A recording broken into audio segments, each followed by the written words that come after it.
Oh, wow. Well, I just want to welcome you all. I've in this moon circle lately, it's kind of been me doing a big download, and then we check in with each other, have some check-in time, some vibe time.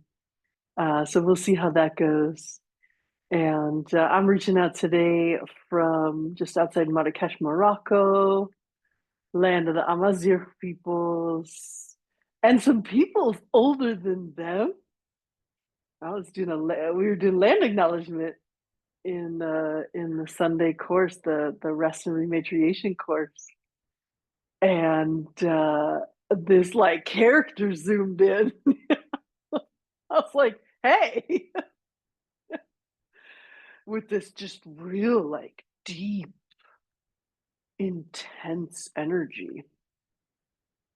And the other times that I've met really deep, intense, ancient earth energies was in like Indo-Tibet, these regions where beings have been hanging for like a really long time, uh, well before the civilizational model. The Amazigh peoples, you ask them, they're like, oh no, we've been here as the Amazigh since like 40,000 before the Common Era.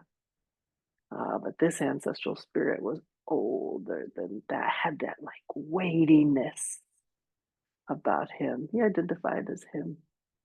And he was just like, I just came to check this out. Like, this is a different vibe. This ritual, this was something different. And that was the first thing I did was I checked in with my guides. I'm like, we good? Because I like to keep it real tight. And they're like, we're good, and my bite me was there because she'd like been with me for a while. I'm like, we good? Checking in with the bosses. Like, we're good. Like, can I help you?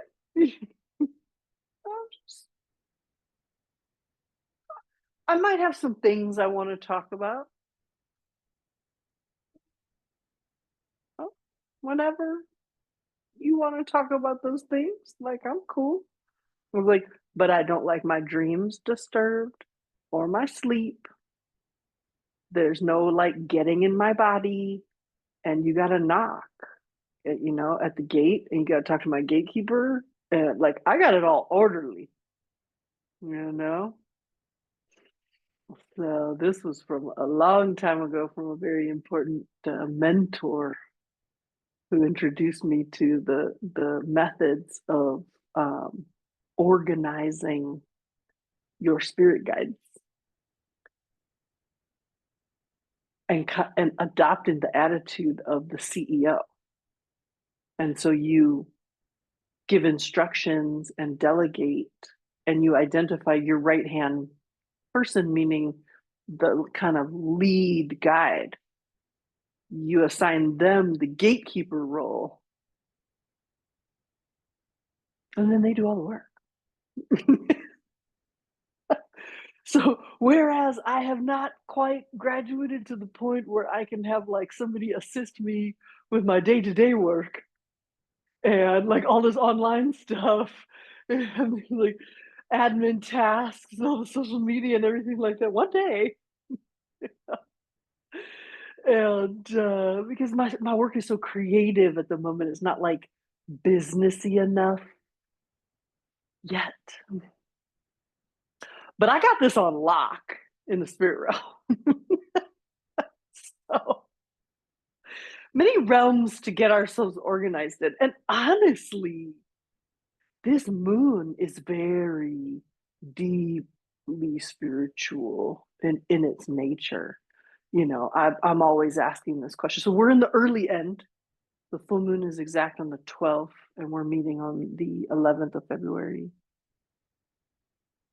And the full moon is exact on the 12th, but we're definitely in the portal. I started feeling the portal yesterday because people's emotions started getting all type of jacked up, and it started getting like edgy and slightly grungy, like, the bottom of the pot getting stirred kind of vibe. And so like the shit is floating up, that kind of grungy. This moon is all about transformation. And so again, like transformation without a period of preparation and purification is pretty mucky. So preparation and purification can live in the daily practice. It doesn't have to be like a big, grandiose, like, I'm going to do this 7-day cleanse, kind of vibe. You could also have your daily practice that encourages sort of self organization, purification, cleansing, and the maintenance of that.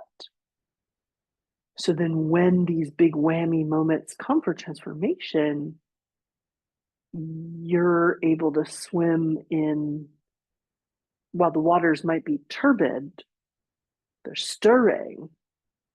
It's not like, and all the muck too.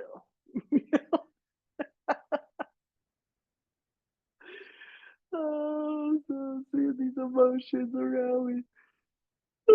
I'm probably gonna yawn 8,000 times because I'm here at a beautiful spiritual center just outside Marrakesh, Morocco.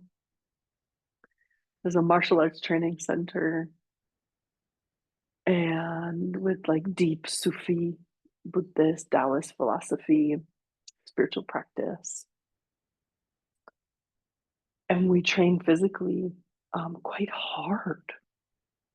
It's going to be like the effort that you put in. And I like to work hard. In my astrological chart, everywhere you turn is Saturn with a strong Mars.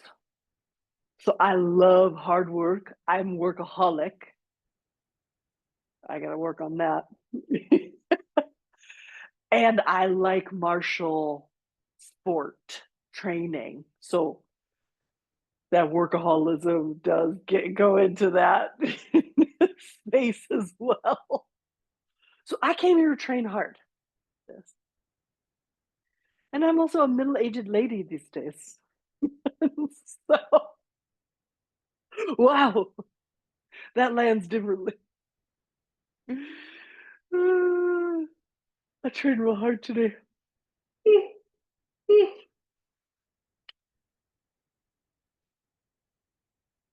Which feels good. It's pacifying. And then with the rest practice and meditative practice, there's a spaciousness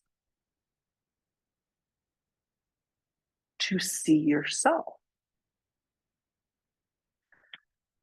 I'm off on a little tangent here. I'm sure it's related to the moon somehow, but only meditation and no physical training alongside.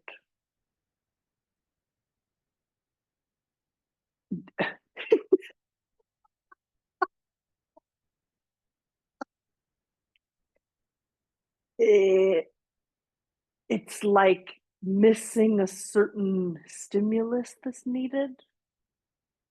Like we need some physical exertion to help pacify the winds and allow the mind to calm down. Sometimes I see this in children.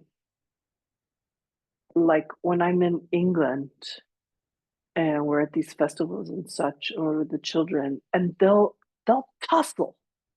They'll get like physical with each other. A little tussle, a little fight. It expresses the energy. They kind of, grab at each other and pull and kick a bit. It'll just kind of looks like grappling and scratching. And then it's done. And then they're back playing again. Whereas in America, we're so like, no fighting, no fighting, no physical fighting. So it all becomes like wordy and mean and insidious. And it never gets squashed. So, similarly, along these lines, maybe this isn't for every personality, but I do think it could be helpful for all personalities. That there needs to be a little physical exertion in order to allow the frustration energy, the anger energy, also the sadness energy, the despair energy, the grief energy, the worry energy, to find some cyclic settling and be able to come into a next iteration of things. We need, simply put, we need movement to address stuckness. So the movement of transformation, right? The like, oh, yeah, you need to move this physical body like this. Also, what if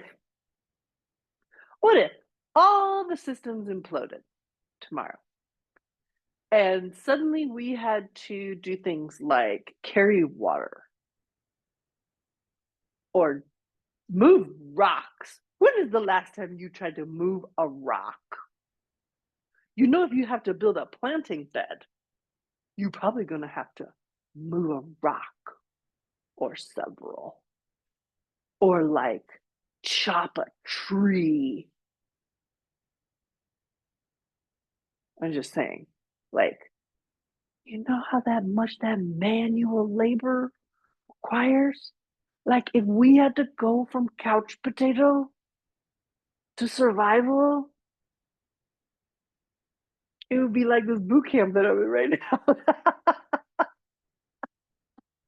Oh, your back hurt. Oh, your knees hurt.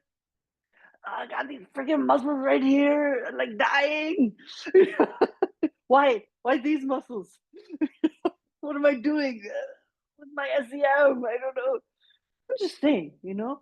So this was, part of the commitment of coming here for me at this time and committing a couple months. And I was just like, no, I think that my physical training is part of my decolonization, my preparedness, my like readiness.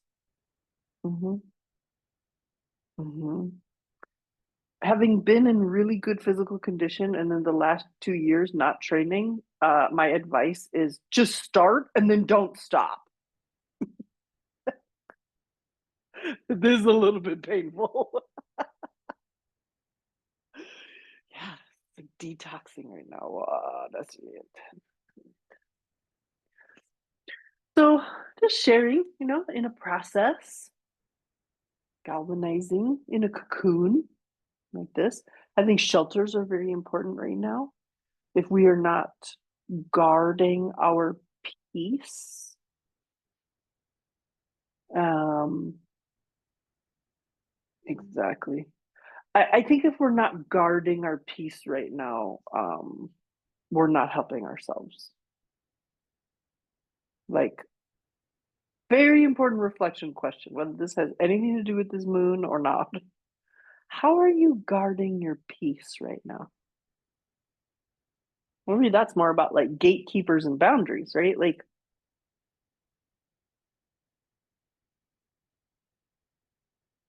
we know it's important to stay informed, awareness, what's happening, not head in the sand.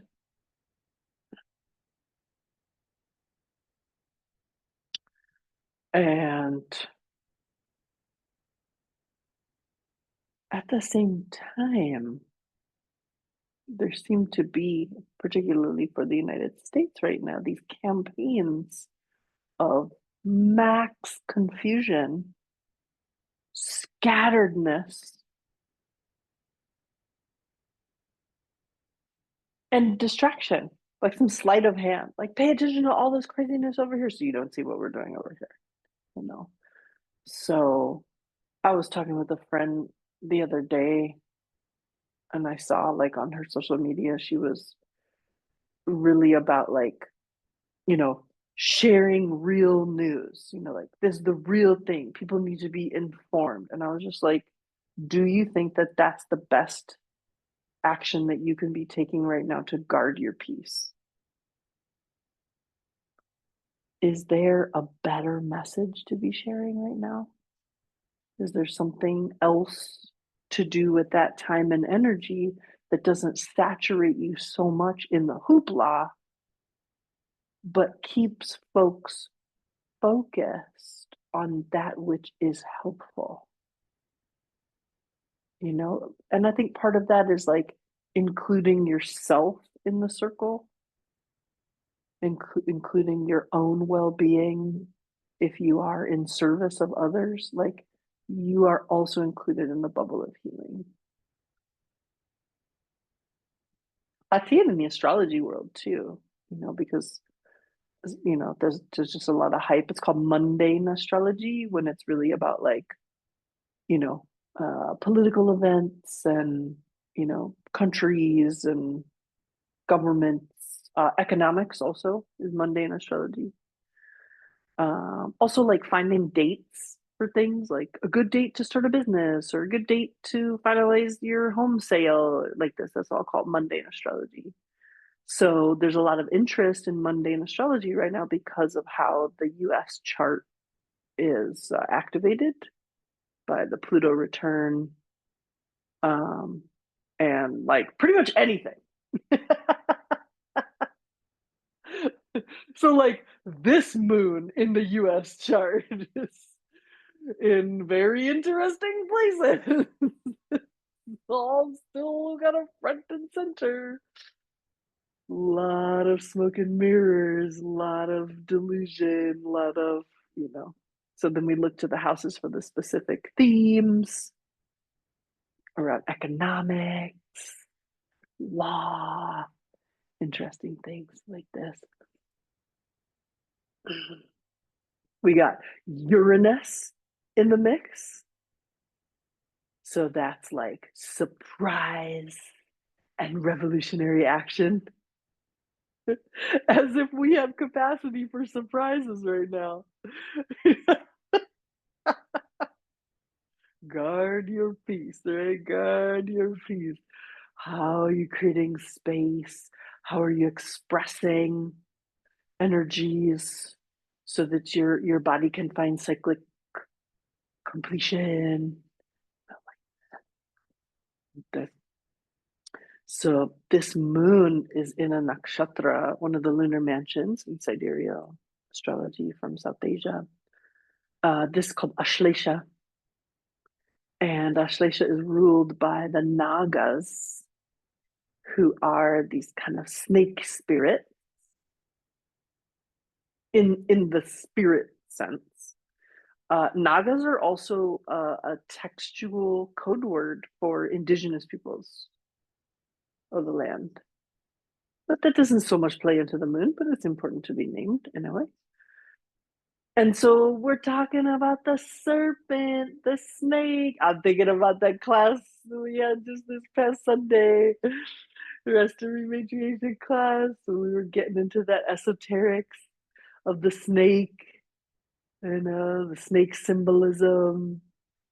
And so we know alchemy, transformation, which has throughout human history been connotated with the sacred feminine, Kundalini, the coiled snake resting dormant at the base of the spine, Shakti, power, feminine power. It's a feminine word. It's not Shakti, Shakti. Kundalini Shakti, this power, feminine power that resides in the human body. Oh, what's that about? It awakens, usually by initiation. There's some self-activation techniques that are partial. There's spontaneous awakening. There's everyday activation in like little bio habits, like a sneeze or a poop or an orgasm. Little, and then again, sleeping. And then there's sanskar, karmic imprint from past. So if that's in the mind frame about past births, past lives, so some people can carry that activation in this life, but without instruction and guidance, it can run amok. It can actually be harmful. Kundalini, what is Kundalini? Right? Like how I would describe this, you can find texts and things. How I would describe it is like a little piece of the universe living in your body, like the power of the infinite expanse of the universe that lives inside you, thankfully sleeping. Because without instruction, without guidance, without practice, that would be a lot. It's through that dormant energy that aspects of the subtle nervous system get activated. So again, like, and this, I mean, come to the March course, chakras in the subtle body, or go back to Sacred Cosmology of the Body, series 2. We got into these cosmologies. Chakras, also, they're turned on in everybody. Like, they're kind of like a functional aspect of your subtle nervous system, but they're not regulated until the Kundalini is awakened and moves through the first 6, not these chakras and bindus, channels, centers, and minor centers, bindus. So it's kind of like a free for all, it's like whatever. They're open, they're closed, they're flowing, they're not flowing. There's granthis, there's knots, there's not knots. The colors are set, the colors are not set. It's kind of like this ever changing landscape, and the mind reflects that ever changing mind. I want this, I want that, I like this, I don't like that. This is up, this is down. Now what's down is up. It's ever changing, here, there, here, there. So the promise of the activation of Kundalini Shakti is a regulating of the functions of the chakras. But that's potent energy. It's like opening up a dam. Water's gonna flow with very high force like that. So look, we're back at purification and preparation. If there's not proper purification and preparation and Kundalini gets activated, it's a problem. Yeah, because all that muck runs up. I don't know why one of my social media feeds keeps showing me these like short videos of pipes being cleared.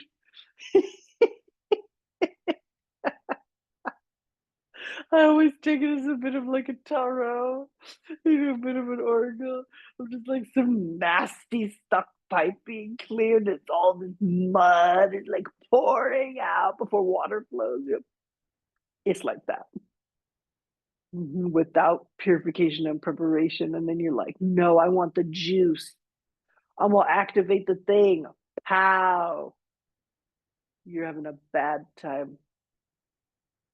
Similarly, I'm detoxing this week and all this hard physical training. muck is coming out of the pipe. Uh, but my energy body is great. Mind somewhat disturbed, but if I just kind of be in the process, what I was explaining to you, that allowing for the spaciousness, being in the restfulness, no, mind is coming down also from states of agitation, even in the influence of this moon. So I know this process works. Like, I'm not going to profess or talk about something that that I haven't done myself. When I experienced initiation and awakening of Kundalini, I mean, I don't think 12 years of purification would have done the trick. It was straight to suffering.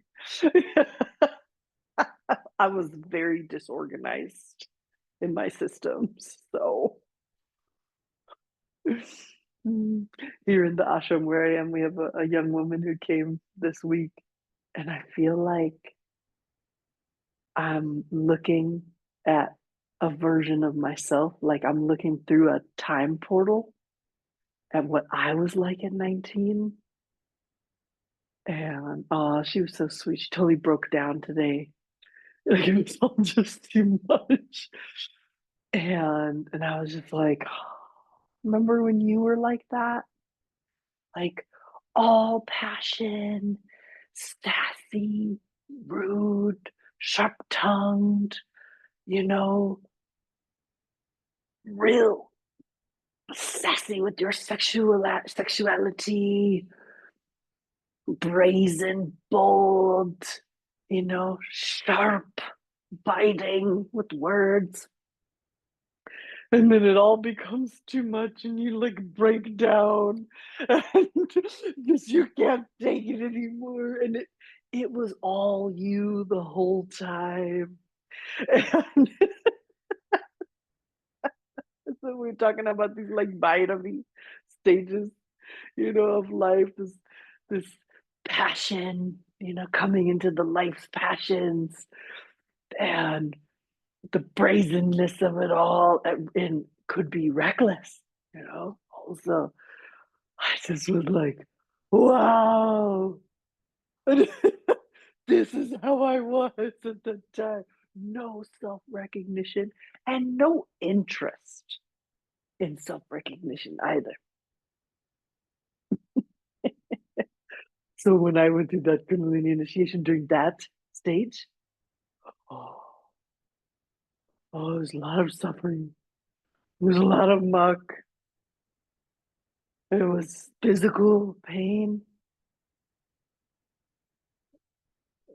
like in the first three chakras region, like in the pelvic bowl, like maladies, ailments, and pathologies. Wow. Wow. So there's always the physical suffering route. That's always an option. There's other options also. So, like this, so we can be, ordinary humans working with an ordinary capacity in the, yeah, working with an ordinary capacity in the body. Cool. There's still important human things to experience, you know? And then there is this opportunity for activating the extraordinary capacity. But we should understand the consequences of activating the extraordinary capacity. You got to see it through. You got to see it all the way through. You know. So that's kind of high level in the sense of like Kundalini Shakti and awakening and activation and our human potential and what we could be doing like this. So this moon, depending on where it's going to land in your personal chart, some things called in for transformation right now. And if it's called in for transformation, better to go with it. than to resist it. I don't know. This moon is falling in an in between spot, not between the zodiac signs, but between the nakshatras themselves. So this is called nakshatra gandanta. So what that's telling us is there's a volatility at this moon. So how do you want to use this volatility? Right? Run away from it and ignore it? It's a possibility. You can skip, you know. Volatility in terms of I'm gonna not pay attention, or I'm gonna be aware with some attentiveness and see where this what's up for transformation. There could be a surprise element. That could be pleasant. That could be unpleasant. Could be pleasant and unpleasant at the same time. That too. So let's see. Let's see if Bevan B. Huddy's amazing book has anything to share with us. Uh-huh. I read it before we came on. The serpent, spiritual enlightenment, transformation, Kula Kundalini, occult power. So power is a thing here. I do not think that we should be cultivating a powerless mindset at this time, like in response to political and economic challenges in the world. I do not think cultivating a mindset of hopelessness is helpful. At the same time, I'm not saying like whatever's the opposite of hopeful. You know what I mean? Not talking about realistic. But if you're gonna like give into hopelessness, that's gonna be you're gonna find detriment on that end of things. What we're talking about here is power. So like where is an aspect, a practice, or something where you could access power right now? Me, I'm over here like punching and kicking stuff. This is one way to access power. This is the power, absolutely. I'm not saying that's everybody's way. Like I told you, I'm very martial, so that works for me. That warrior spirit. Kundalini power has been described as dangerous. I explained why. Because without preparation and purification, it could cause aspects of the system to break. Super side note, there's a 60-degree difference between the daytime and the nighttime here.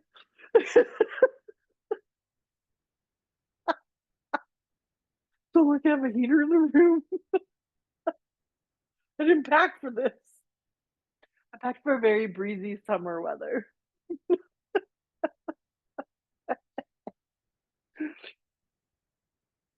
Uh,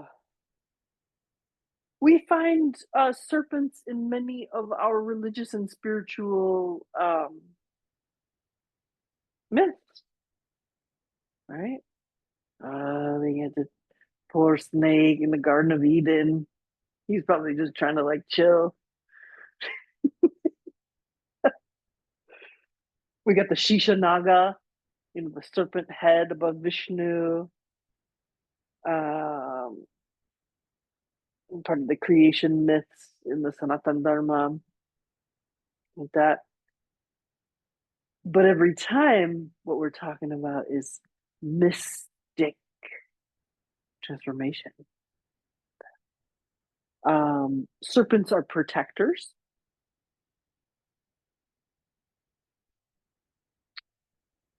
And really fascinating, they hold poisonous venom, but not in the body, just in the fangs. That's really interesting. They themselves are not poisonous. but their defense can be one and done.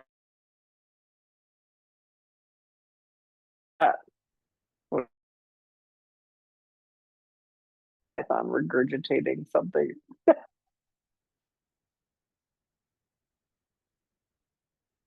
I was like, what? The muscle control was.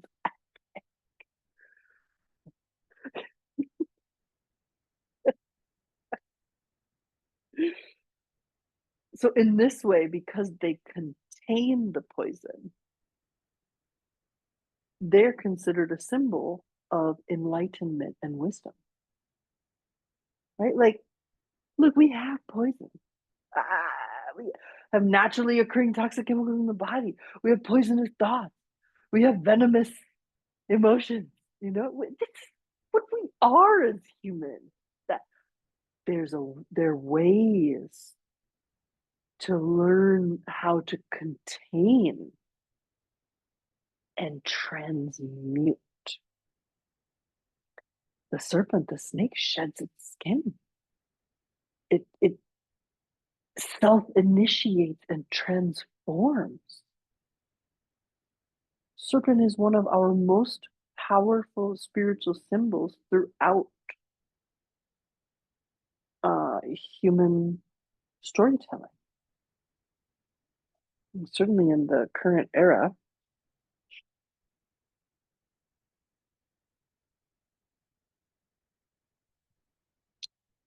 with a warning that,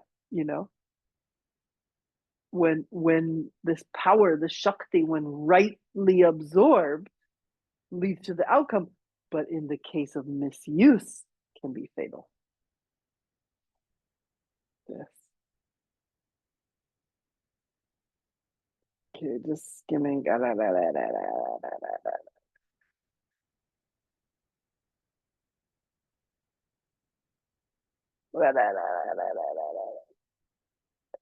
Okay, keep going, keep going, keep going.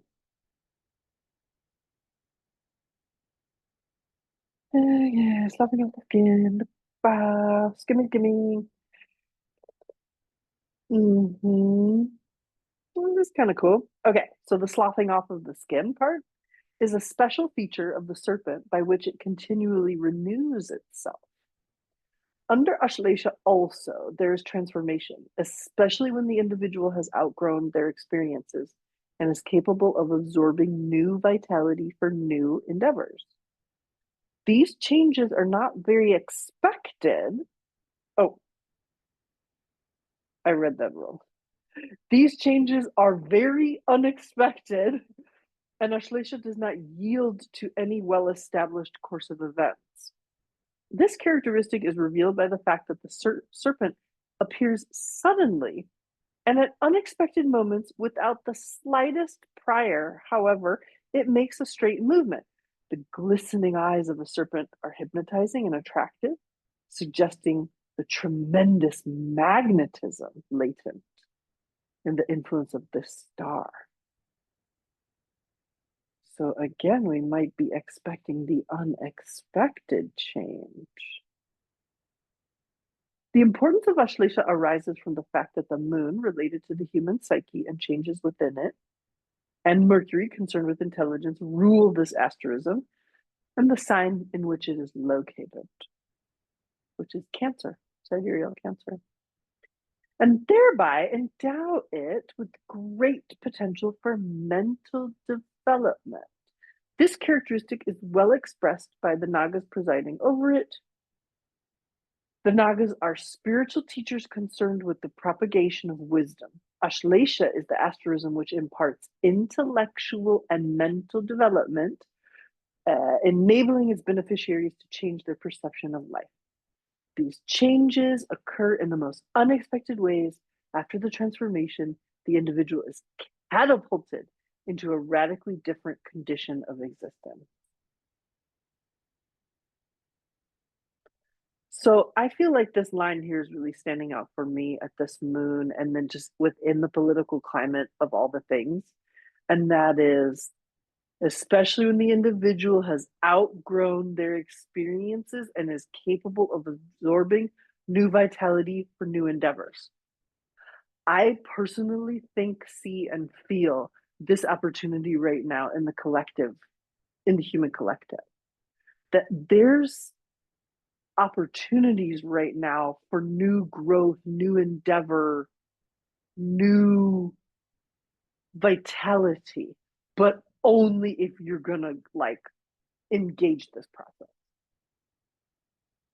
This is what I mean when I'm saying guard your peace.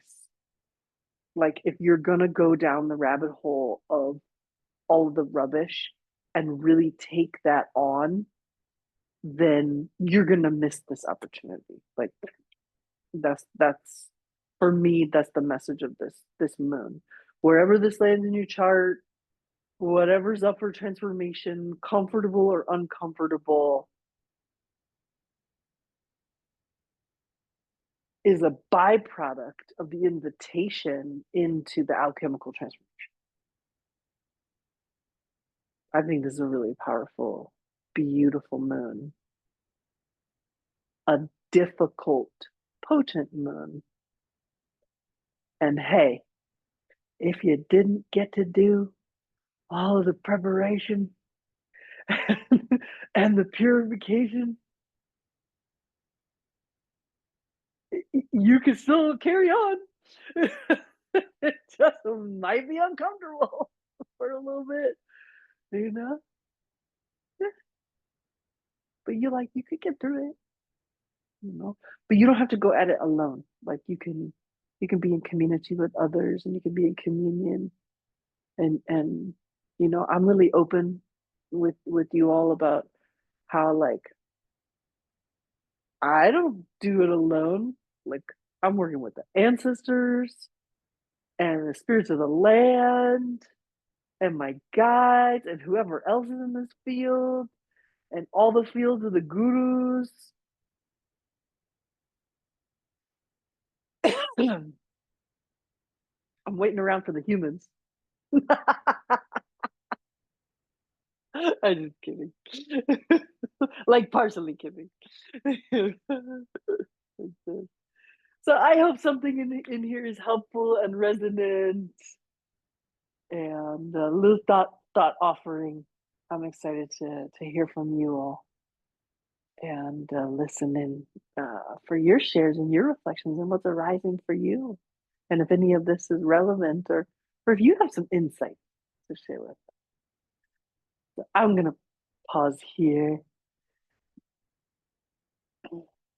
and invite in your shares, your insights.